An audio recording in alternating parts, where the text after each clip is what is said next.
Hola, muchas gracias por presentarme y por darme la oportunidad de estar aquí hoy. Efectivamente, soy Maite Fernández Seco, fisioterapeuta y socia de LORTU, Centro de Rehabilitación Integral, junto con Lucía González Cóceres. Y bueno, en la jornada de hoy voy a hablaros sobre la terapia de movimiento inducida por restricción y quería hablar sobre 2 o 3 casos mostrando vídeos de la intervención, pero en este ámbito solo tengo experiencia en población infantil y adolescente y desafortunadamente no cuento con el consentimiento de las familias para presentar esos vídeos en charlas de este tipo o docencia y demás. Entonces, solo tenemos consentimiento para utilizarlos de manera interna y para coordinarnos con otros profesionales. Y entonces, bueno, voy a hablaros sobre esta terapia desde un punto de vista más científico, aportándose evidencia para ver el tipo de uso que se hace de la terapia y la efectividad que tiene. Entonces, vamos a empezar por el principio, es decir, dando un contexto histórico a la terapia de movimiento. Y el origen es de principios del siglo pasado.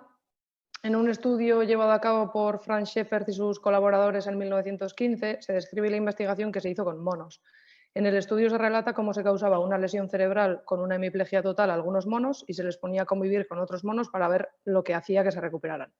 Lo que observaron fue que los monos no recuperaban la extremidad superior afecta porque no se les forzaba a su uso, porque tenían una falta de uso en ese miembro.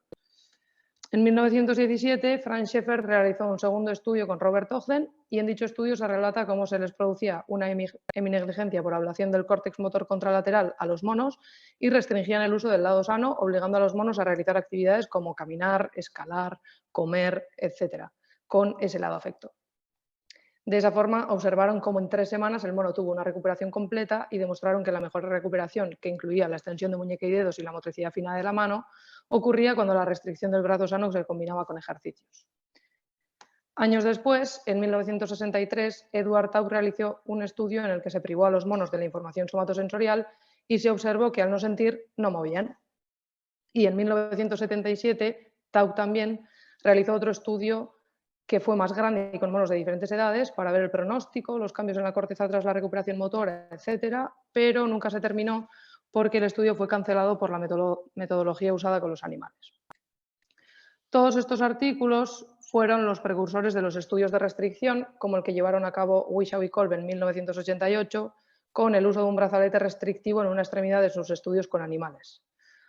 O el programa clínico desarrollado por Edward Taub y sus asociados en 1999. En este estudio, los pacientes que habían sufrido un ictus entre 1 y 4 años antes del ensayo realizaron un periodo de restricción del miembro menos afecto de 2 semanas. De esas 2 semanas, durante 10 días, los pacientes recibieron 6 horas de terapia utilizando el miembro superior más afecto y mejoraron notablemente en la función. También observaron en el grupo que había recibido restricción una mejoría significativa en actividades de la vida diaria y estas ganancias se mantuvieron y mejoraron aún más en algunos casos en un periodo de seguimiento de 2 años. Como ya habían considerado en 1993 en el estudio que os muestro, los resultados demostraban el desenmascaramiento de una habilidad que ya estaba presente previamente y así llegaron a la conclusión de que había neuroplasticidad que promovía la recuperación motora. Entonces, de todos estos artículos, la información que es importante para nosotros es que el sistema, si no se le fuerza a que produzca cambios, no mejora, sino que se mantiene como está. El propio sistema no intenta desafiarse para mejorar, sino que hay que forzarlo a producir cambios porque si no se ajusta con lo que tiene. La terapia de movimiento inducida por restricción, conocida por sus siglas en inglés CIMT, que equivalen a Constraint Induced Movement Therapy, es un programa de rehabilitación de alta intensidad, orientado a tareas y con énfasis en técnicas conductuales que cuenta con un gran nivel de evidencia científica. Se utiliza ampliamente para la extremidad superior, aunque hoy en día cuenta también con un programa para la extremidad inferior. Y bueno, hoy en general, a lo largo de la charla, nos centraremos en el programa para el miembro superior porque es el más conocido y su uso está muy extendido en el mundo de la neurorehabilitación. Generalmente se lleva a cabo con personas que han sufrido un ictus, un traumatismo craneoencefálico, parálisis cerebral y de hecho es una terapia altamente validada en población pediátrica y resecciones quirúrgicas, aunque también se utiliza con personas con esclerosis múltiple. En cuanto al miembro superior, se utiliza sobre todo con personas que han sufrido un daño cerebral adquirido, ya que gran parte de los supervivientes experimentarán alguna pérdida funcional en su extremidad superior más afecta. Esa pérdida funcional puede ser por una afectación estructural per se, articular, neural o muscular, por una alteración perceptiva o, entre otras muchas razones, por un aprendizaje de no uso. Es muy importante que entendamos este concepto porque la terapia de movimiento inducido por restricción es una terapia comportamental. La máxima de la terapia es que el paciente integre más su hemicuerpo afecto en su vida diaria y se centra sobre todo en este concepto. El aprendizaje por desuso, aprendizaje del no uso o no uso aprendido, que son sinónimos, consiste en que la persona, ante las dificultades que le supone utilizar su extremidad más afecta, por frustración, dolor, intentos fallidos, mayor tiempo de ejecución, etc., realiza un sobreuso de la extremidad menos afecta, generando una conducta de supresión de la extremidad más afecta, dejando de utilizarla prácticamente. Todo ello constituye un bucle negativo, ya que cuanto menos se usa el miembro afecto, menos se ejercita, menos se implementa en las actividades de la vida diaria y la representación a nivel cerebral disminuye, lo que dificulta todavía más la recuperación de dicho miembro. Entonces, la terapia implica el uso forzado y la práctica intensiva del miembro superior más afecto para mejorar y aumentar su uso y trabajar sobre ese no uso aprendido mediante la restricción del miembro superior menos afecto con un guante, una venda o un cabestrillo, etc. Para que un paciente pueda llevar a cabo la terapia, tiene que cumplir una serie de requisitos.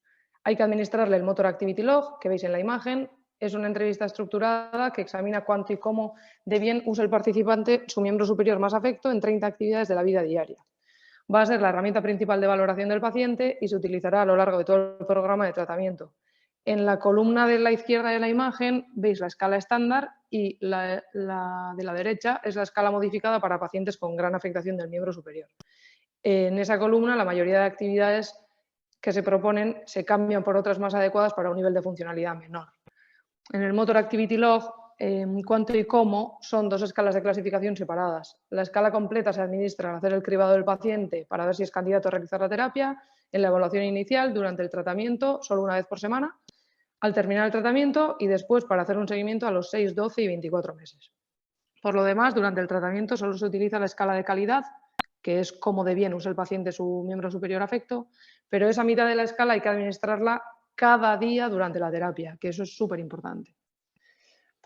El rango de movimiento activo hay que valorarlo y mediante esa valoración lo que hacemos es clasificar al paciente dentro de un grado, grado 2, 3, 4 y dentro del 5 en subclase A o subclase B. Como podéis observar, los pacientes que se incluyen en el grado 2 son los más funcionales porque tienen una mayor movilidad, sobre todo en muñeca, dedos y pulgar, y después se va bajando el nivel de funcionalidad progresivamente. Y los pacientes que tengan un grado 5, o sea, de subclase A o B, serían los pacientes con menor funcionalidad. El rango de movimiento pasivo que debe tener el paciente es el que os muestro en pantalla. En el Minimental debería obtener por lo menos 24 puntos.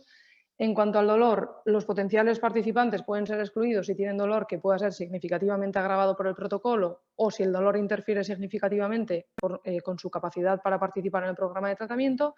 Y en cuanto a la espasticidad, las inyecciones de toxina botulínica no excluyen a los pacientes, pero se intenta coordinar la programación de la terapia con el tiempo óptimo de respuesta al Botox. Y el uso de otros agentes antiespásticos, como el baclofeno oral, no excluye a los pacientes de la terapia siempre y cuando la dosis sea estable. El programa CIMP para la extremidad inferior es diferente a la del miembro superior debido a que, entre otros muchos aspectos, no se restringe el uso del miembro inferior menos afecto. Por lo tanto, la terapia se aplica a ambas extremidades inferiores y además la terapia solo llevas a cabo en bipedestación, el participante puede utilizar órtesis y dispositivos de apoyo y hay que tener más en cuenta precauciones en cuanto a la seguridad del paciente por el riesgo de caída, etc. Este estudio publicado en 2022 examinó si la CIMT aplicada a las extremidades inferiores es una opción factible mediante la cual se podría mejorar el uso de la extremidad inferior en la vida real y la capacidad funcional. Se realizó un estudio con 12 participantes con un ictus de más de 6 meses de evolución y problemas de deambulación. El programa se realizó 3 horas al día durante 2 semanas y tras el protocolo se facilitó a los participantes un programa escrito para la práctica domiciliaria, para potenciar y mantener lo realizado en clínica. Para valorar los resultados, se utilizaron 4 parámetros que os muestro en la presentación. Los datos fueron recogidos al inicio del protocolo, 3 días después de su inicio, al finalizar el protocolo y tras 30 días de la finalización del programa. El estudio concluye que es un protocolo fiable y que los participantes muestran buena adherencia. También concluyen que se asocia con una mejora del uso de la extremidad en el mundo real y su capacidad funcional, porque 10 participantes mostraron mejoras significativas en el Motor Activity Log en los 30 días posteriores a terminar la intervención y 8 participantes mostraron una mejora significativa en el Motor Function Test tras la intervención y a los 30 días. Por último, objetivaron también ganancias en la confianza e incluso la mitad de los participantes redujeron el uso de ayudas técnicas. CIMT se utiliza para intentar obtener el mayor potencial del paciente en el día a día, buscando siempre la mayor independencia y grado de autonomía para la persona. Aunque se ha descrito que existen mejorías tras la terapia en etapas crónicas tras un ictus y en pacientes con un bajo nivel de funcionalidad, de grado 3 o más, la terapia es más efectiva cuando se proporciona de forma precoz tras la lesión y en pacientes con un alto nivel de funcionalidad, que serían los del grado 2. Los estudios Excite son únicos entre los ensayos de intervenciones restaurativas por su tamaño de muestra, meticulosa organización, multicentro, preparación, duración del seguimiento y aplicación de la metodología de ensayos clínicos. Este estudio, llevado a cabo en 2013, examinó el desempeño de las tareas del Wolf Motor Function Test en términos de la capacidad de los participantes para completar la tarea dentro de un intervalo de tiempo determinado. El objetivo era ver si el tiempo que había pasado tras el ictus que habían sufrido los participantes era relevante o no en cuanto a la recuperación de la habilidad para realizar tareas tras recibir terapia de movimiento inducida por restricción. Se reclutaron 2 grupos de participantes. El grupo 1 recibió CIMT cuando habían pasado de 3 a 6 meses desde el ictus y el grupo 2 durante el primer año no podían haber recibido terapia convencional y recibieron CIMT cuando habían pasado de 15 a 21 meses desde el ictus.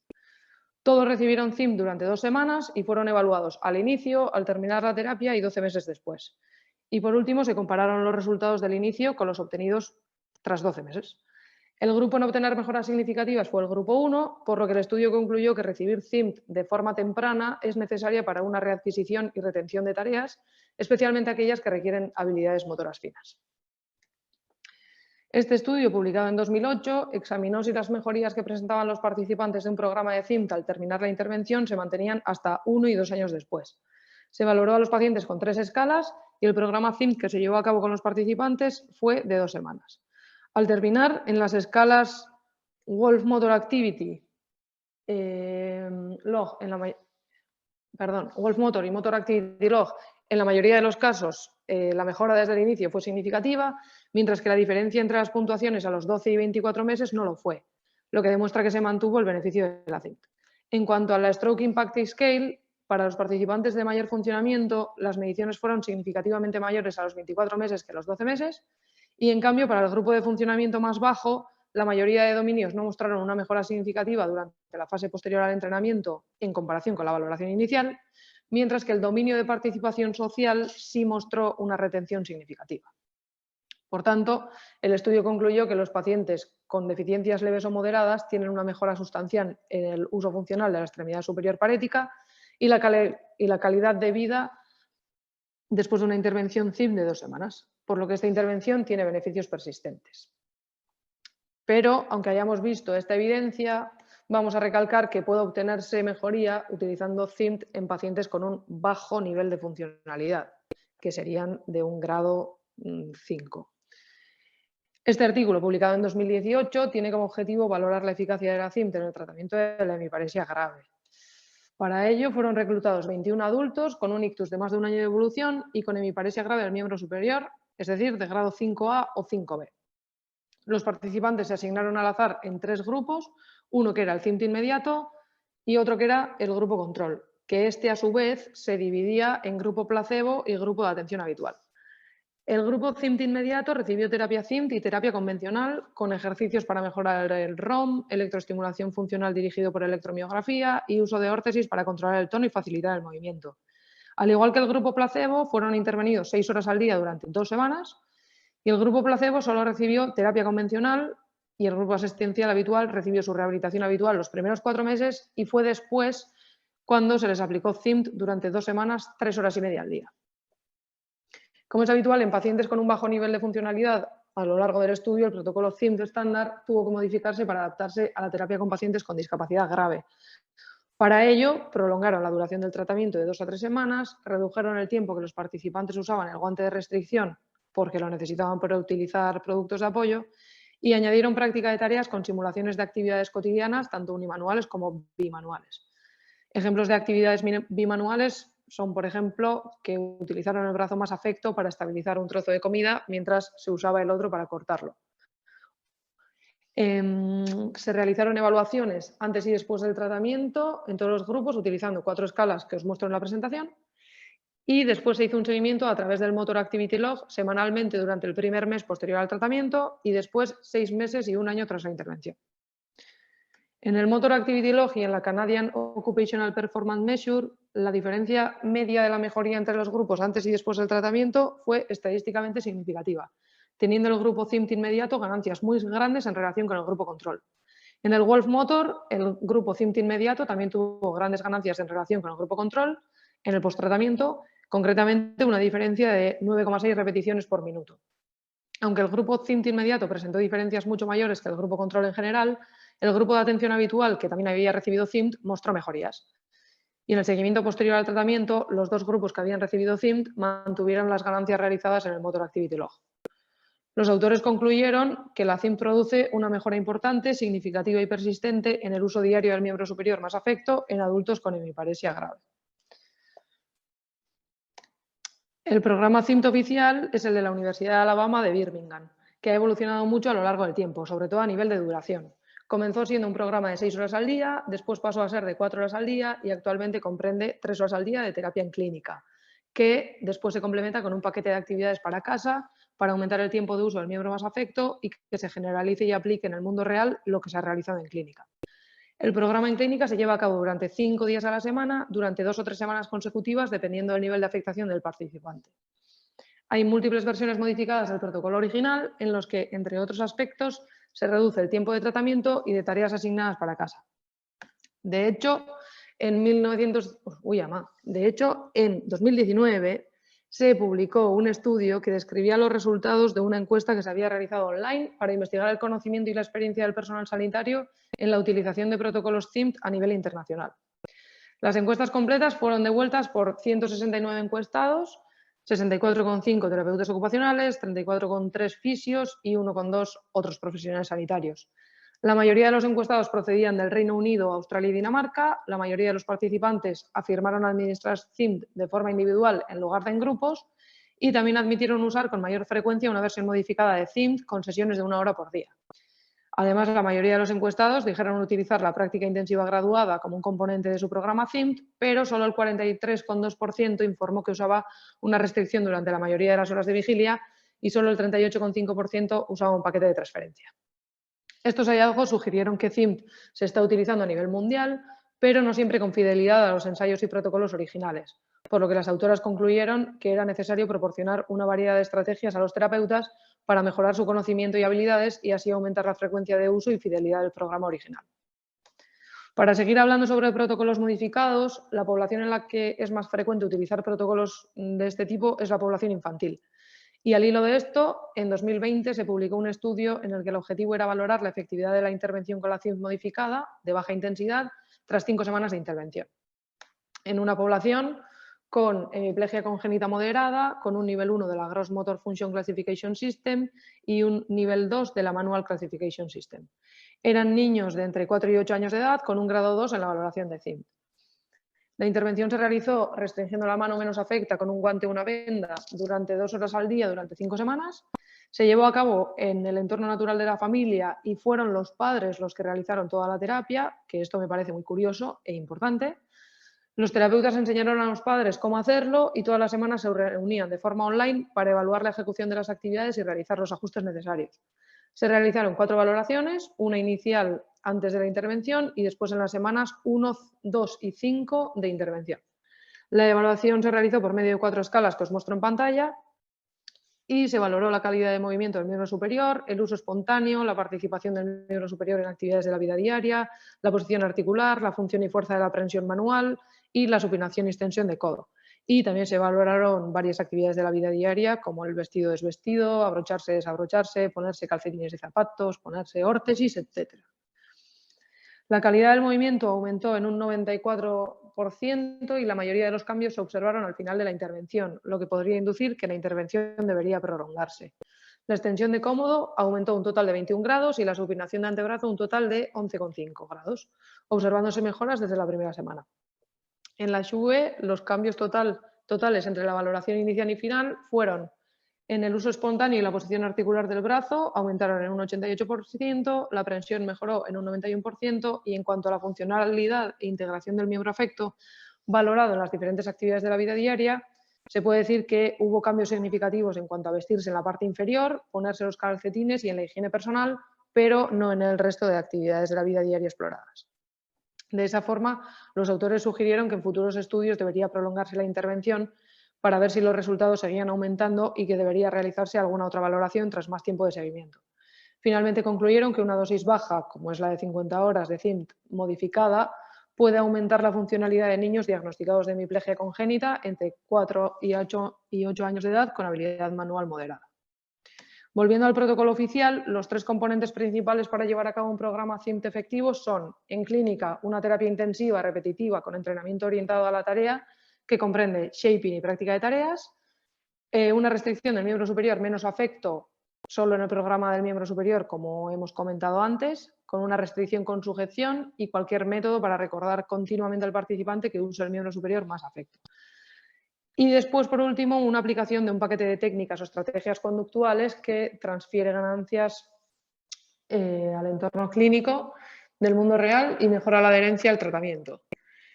Que son un contrato de comportamiento, el diario para casa, asignación de habilidades en el hogar, la administración diaria del Motor Activity Log y la práctica en casa. Perdón, que me he ido. Otros elementos críticos son expectativas claras establecidas, alianza terapéutica, comunicación asertiva y de apoyo, actitud positiva, resolución de problemas para superar barreras y ya está. Entonces, conociendo ya bien el protocolo de CIMT oficial, ahora voy a presentar un estudio muy interesante en el que querían evaluar los roles de 2 componentes principales de la CIMT, que son el entrenamiento en clínica y el paquete de transferencias. Querían evaluar sus roles para ver su influencia en los progresos de los pacientes. Para ello, se seleccionó a 40 participantes que presentaban un ictus de 1 año o más de evolución, con hemiparesia, con un grado 2 de funcionalidad del miembro superior en la valoración de CIMT, y se generaron 4 grupos de tratamiento de forma aleatoria en base a la combinación de 4 componentes, con o sin paquete de transferencia y con shaping o con prácticas de tareas repetitivas, que son tareas iguales o similares donde no aumenta la dificultad de las mismas ni se realiza un refuerzo positivo como en el shaping. Los diferentes tratamientos que en cada caso se dirigieron al miembro superior más afecto tuvieron una duración de 3 horas y media al día durante 2 semanas. Los participantes de los grupos que recibieron el paquete de transferencia utilizaron un guante a modo de restricción en la mano sana durante el 90% de las horas de vigilia durante las 2 semanas, mientras que los otros 2 grupos únicamente usaron el guante en las horas de entrenamiento.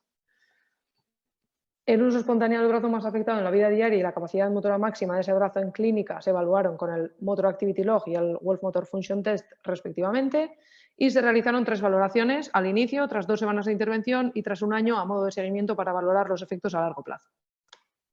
Al terminar la intervención, el uso del paquete de transferencia, independientemente del tipo de entrenamiento recibido, dio como resultado ganancias en el MAL 2,4 veces mayores que las ganancias en su ausencia y ganancias 12,3 veces mayores en el Wolf Motor. Y además, entre los 2 grupos que habían tenido un paquete de transferencias, el que realizó tareas de shaping en vez de práctica de tareas repetitivas obtuvo 5,9 veces mejores resultados en el Wolf Motor, sugiriendo que la combinación de ambas condiciones, es decir, de shaping con paquete de transferencia, es el que obtiene mejores resultados con gran diferencia. Tras 1 año no disminuyó la mejora obtenida en el MAL en ninguno de los grupos, manteniéndose los efectos. Y para terminar, quiero hacer referencia a 2 estudios que hablan sobre las intervenciones con mayor evidencia en el ictus y en la parálisis cerebral respectivamente. En este estudio que os muestro, que es el estudio de Canadian Stroke Best Practice Recommendations, es un artículo publicado en 2020 que habla sobre las recomendaciones canadienses de las mejores prácticas en el ictus. Estas recomendaciones, en su totalidad, tuvieron asociado un nivel de evidencia, A, B o C, y conforman un conjunto de pautas que abordan cuestiones relacionadas con los déficits, las limitaciones de actividad y las restricciones de participación después de un ictus. Se centran en el manejo de pacientes que han padecido un ictus moderado o severo y no en el paciente con una afectación leve, porque consideran que este último puede no requerir un plan rehabilitador tan intenso. Lo que más remarcan en la rehabilitación del miembro superior es que el paciente tiene que participar en un entrenamiento significativo, repetitivo, adaptado, específico de la tarea y dirigido a un objetivo para mejorar el control motor. De una forma u otra, las actividades a realizar deben simular las habilidades requeridas para las actividades de la vida diaria. Y entre las terapias específicas que cuentan con un nivel de evidencia A, tenemos la CIMT clásica o modificada en pacientes selectos con al menos 20 grados de extensión activa de muñeca y 10 grados de extensión de dedos con un mínimo déficit sensorial y cognición normal, es decir, en pacientes con un grado 2 en la valoración de CIMT. El otro estudio que quería mencionar es la revisión sistemática que Jona Novak y sus colaboradores publicaron en 2019, en la que proporcionaron una descripción general del estado de la evidencia en ese momento sobre las mejores intervenciones disponibles para prevenir y manejar la parálisis cerebral. Fue una revisión que incluía 247 estudios publicados en los 7 años previos, que incluían tanto ensayos clínicos como revisiones. Los estudios incluían de todo, intervenciones llevadas a cabo por parte de un médico, de otro tipo de profesional sanitario como un fisio o un terapeuta ocupacional, o de un médico de medicina alternativa y complementaria. Se utilizó el sistema GRADE para calificar las intervenciones de los estudios, que os explico un poquito. Este sistema clasifica las intervenciones de más efectivas, verde, a más inefectivas, en rojo.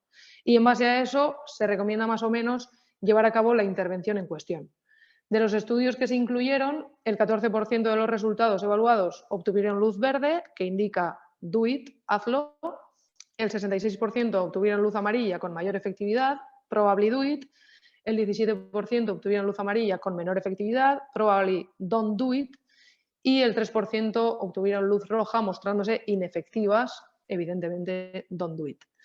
Llevaron a cabo este estudio porque referían que hoy en día existe una clara dicotomía en las bases de datos sobre lo que funciona y lo que no funciona para mejorar la función y el desempeño de las tareas, y consideraban de vital importancia aportar comprensión de la evidencia de las intervenciones motoras efectivas de ese momento. Entonces, los datos de los ensayos clínicos analizados respaldaron la eficacia de la CIMT en el apartado motor, que veis una flecha a mano izquierda de la presentación, dándole luz verde, es decir, do it, en la función de la mano, actividad y participación. Y también respaldaron su eficacia en el apartado de intervención precoz, que veis la flecha a mano derecha, dándole luz amarilla de mayor efectividad, es decir, probably do it, en la función de la mano en menores de 2 años. Entonces, con todo esto terminaríamos concluyendo que la terapia de movimiento inducida por restricción es una terapia conductual efectiva para aumentar el uso del hemicuerpo afecto en la vida diaria, por eso el paquete de transferencia de actividades para casa es primordial como parte del tratamiento, que está respaldada de mucha evidencia científica para pacientes de diferentes edades y patologías, con diferentes grados de funcionalidad y en diferentes estados de evolución. De todas formas, me parece importante recalcar que, a pesar de haber un protocolo oficial claramente establecido, la mayoría de profesionales en su práctica clínica utilizan protocolos modificados, probablemente por falta de tiempo, por frustración de los participantes, por factores económicos, etc. Y de esta forma termino, abriendo un poco el debate sobre este tema y abriendo también el turno de preguntas. Así que muchas gracias a todos por vuestra atención.